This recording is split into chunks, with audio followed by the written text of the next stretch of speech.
All right, Angelica, this is Home Inspector Dan, and this is my trainee, Ken Mertz, here today. We're taking a look at your house. We got started on the front side here, looking west, so we got a lot of the sun hitting it.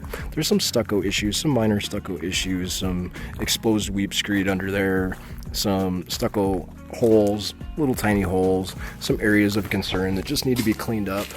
We're really worried about pest intrusion and things like that, so you can see those gaps. We just want to make sure everything gets filled in. And there's several areas where there's exposed lath. Lath is this little metal stuff that sticks out. I don't want somebody to walk by here and get cut by that, so that should be trimmed up. The garage was good. You have a post-tension slab, so that's considered a foundation upgrade. We have a soft water loop back there, 50-gallon water heater with an expansion tank. And that expansion tank is on here because we have a pressure regulator installed right here before the main water shut off. So if you want to shut off water to your whole house, this is where you do it, and the irrigation is still on. So this is the irrigation line going to one valve just for the bushes in the front yard at the moment. The main water meter is down there in that box, which is damaged, and it comes underground, comes up in this pipe and goes into the house. I do like to see downspouts drain a little bit farther away from the house just to make sure we don't have any erosion like we're starting to see back there. The electrical panel looked good, but there is some minor cracking around some areas here. This is the discharge for the tankless water heater. One of them is going to be a TPR valve. Or not the tankless, I'm sorry, one's going to be a TPR valve and the other one's going to be for the pan. It's not a tankless water heater, it's a 50-gallon Bradford White. So again, with the downspout discharge, we need to get rock back here. We're starting to get some erosion. This is going to have to get regraded and compacted before you put rocks up here, just to make sure that nothing washes away. There's some minor cracking around the windows. This is going to be really obvious and apparent the first year. You're going to get some minor cracking here as well. It's just the stucco drying and pulling away from the windows over time.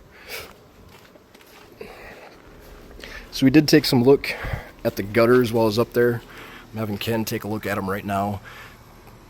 There's some issues with them about how they're installed. One of the homeowners that lives here stopped here while I was here and mentioned there were some installation issues, that they're not installing them right. And I did look at it, and they're not properly wrapped into the flashing, and they're not level on your house. So there are some issues there. I'm not sure what they're going to be able to fix. That homeowner said he's been having a heck of a time trying to get them to fix anything. So on the back side of the house here, again, no rock, a lot of construction debris, screws, nails, things like that. You're going to want all that stuff picked up before you move in.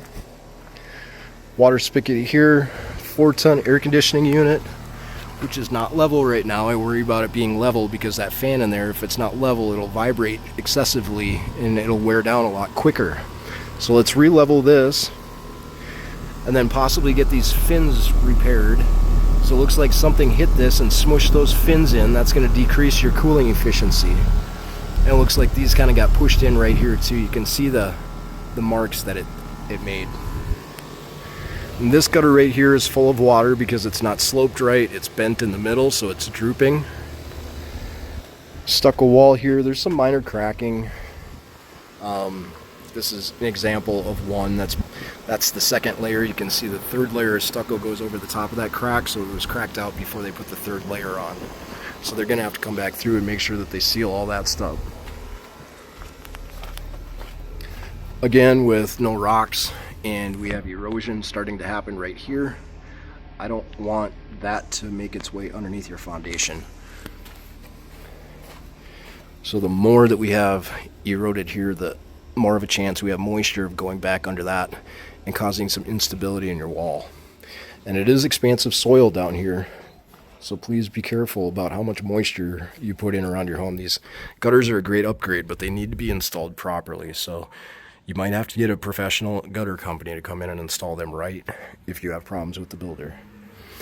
This is what we call honeycombing or a cold joint. I want this filled in because I don't want water intrusion into your concrete stem wall. The more water that gets into your stem wall, the faster it's going to erode, the higher the chance of that rebar inside of there getting rusted, expanding, and then blowing out this entire side. So let's get all this filled in. all these little cracks down here filled in to make sure that water stays out of there. And then when you regrade this, make sure that the bottom swale goes right out the drain to the front yard. All right, so starting at the front of the property here, this is the south entrance, so your main entrance. We have several of these temperature sensors that the covers are missing today, so I'd ask the builders to replace those. We've got smoke detectors in the corners. All the electrical outlets were tested. The windows were operational. Didn't find any deficiencies with the windows, but you will find some small cracking around the windows in some areas. That's pretty normal on a new build. When they build it, we want them to fill it in with either caulking or just paint. That's really what we're looking for. We do have availability for a ceiling fan in here because there's no lights at the moment. I'm sure you're well aware of that. Same thing with the other bedroom here. Smoke detector up in the corner. Window is working fine. I'm going to close these blinds before we get out of here today. And jumper duct just to let the air pressure go in between the room and the hallway when the door is closed, which is a good thing to have. And then this is a combo unit, smoke and carbon monoxide right in the hallway, right where we need it to protect our bedrooms from any carbon monoxide going in while we're sleeping. And in the bathroom, the sinks were tested. We filled them all the way up. They were holding water. The overflows were working good. The toilet, give it a nice shimmy. It's not loose. Neither is the tank. We fill up these bathtubs and let the water go out the overflow for several minutes, and then we just let it sit here, and then we scan the wall behind it looking for any thermal anomalies sticking out. Did want to point out that they used a ton of grout in between this tile and this bathtub. It doesn't look bad, it's just really wide there and really narrow down there. One thing I did want to point out about the shower is a pretty big gap here in between these two panels. Compared to that gap, it's quite a bit bigger. And you can see that these panels kind of overlap each other, so they kind of interweave. But I'm worried about excessive moisture getting back in here and causing some issues.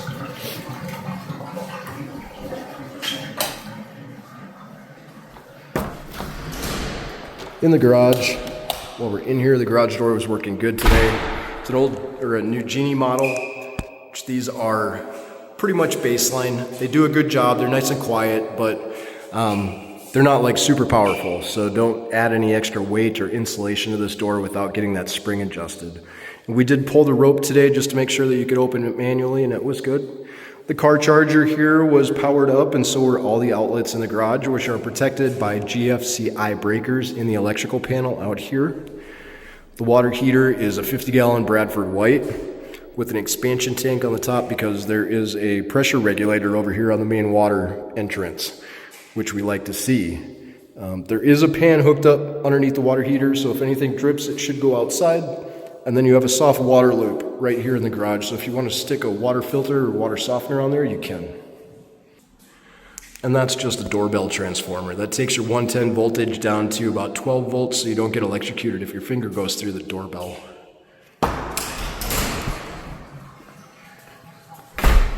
And same thing with this bathroom. We run the water up all the way to the top level. We had to pull some of this overflow material out of there just to make sure it was working right. Some of these escutcheons are not sealed up against the wall. That one and then the ones back here are pretty loose. Want to make sure the builders get those squared up and sealed back in there. Keeps the bugs out of your house. Just makes everything nice and look better. You can see these gaps aren't as bad. That's a pretty normal gap. And then we want to check below the shower as well and make sure we don't have any huge gapping down there. Water issues on that. Looks good. And your other attic entrance here, the ones in the garage, ones in the hallway here. This is right next to another carbon monoxide smoke detector combo. And we ran both these units today. No issues with that. The water was filling up through these rubber hoses, which I don't like to see rubber. You should get stainless steel braided hoses in here so these don't break and cause a flood. And then these are anti-hammer devices. Those little brass pieces hold some air in there so it doesn't hammer the pipes in your walls quite as bad. And your dryer vent and everything was hooked up properly. Now this house does have a vent fan in the laundry room. That's what this switch is for, but there's another switch up there for a vent fan that is located up in the attic that sucks air through here and out the roof. So that's kind of giving you some fresh air intake there. They got some stucco on the window in the laundry room that you're probably going to want to ask them to remove. Bedroom here off to the side of the laundry room. No more issues except for the cover for the temperature sensor there. Same thing with the windows. We open them up, close them, make sure they're working right. Test all the outlets, test all the doors, make sure that there's no issues with that. Jumper ducts are mounted the right orientation. Then your air return is right here in the middle of the house in the hallway, and this is going to suck up air into your air handler and then push it out through the house. You're going to want to change out these filters about every month to 2 months to make sure that everything stays nice and clean and your appliance up in the attic doesn't get dirty. That is your doorbell right there. Another carbon monoxide smoke detector combo. And your den here. No issues with the den, but you can add a ceiling fan up there if you need to. Thermostat right here in the front room. This would be your dining room. Dining room, right? Dining. And then this would be living, dining over there. So living room here on the southeast corner. Kind of unusual. We were standing in the back today and getting sprayed at by the sprinkler system across the way. So maybe you get some free water out of this deal. That would be nice. In the main primary bedroom back here, you do have another thermostat, so you can adjust the temperatures independently from the rest of the house. Again, with the windows working fine, there's a little bit of grout gapping in some areas, especially right here by the door. You're going to get quite a bit of this in the next year or two. It's not all going to be filled in perfect, and make sure to get some of this stuff written up at your 11-month warranty. One thing I did want to point out at this shower in particular is the shower drain is not connected. I would just put a little bit of silicone on here and stick it down in there so it doesn't pop off, but see major gaps around the perimeter of this shower surround all the way around in the corner here. They tried to fill it in with like some foam, and I can't even get my camera lens that far down. This corner is even a little bit worse. You can see all those major gaps. We shouldn't have more than like a credit card width in there. Water will run behind that and cause some issues and water damage behind some of the other materials in your house or your shower pan here. Some of these areas are hollow too.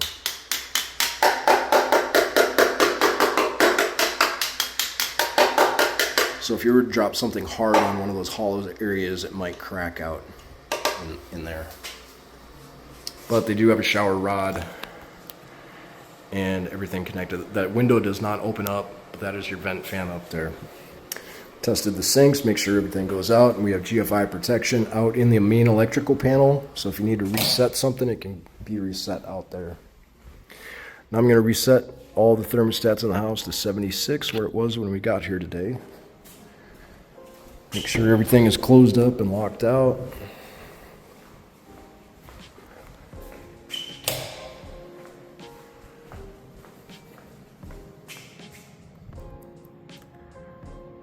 Get that pushed back up to 76.